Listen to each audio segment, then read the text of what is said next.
আপনি কি জানেন কেয়ামতের সেই সিঙ্গার আওয়াজ কেমন হবে?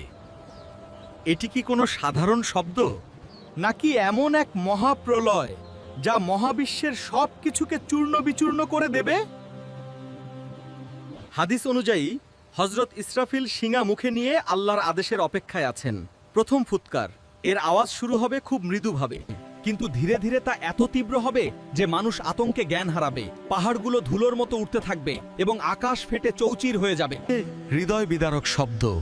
কুরআনে একে বলা হয়েছে আস-সাক্খাহ বা কর্ণবিদারক প্রচণ্ড চিৎকার।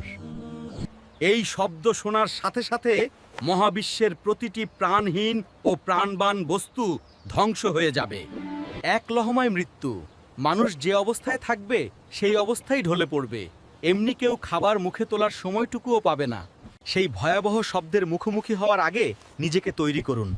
হে আল্লাহ, আমাদের সেই ফিতনা থেকে রক্ষা করুন। কমেন্টে লিখুন আমিন।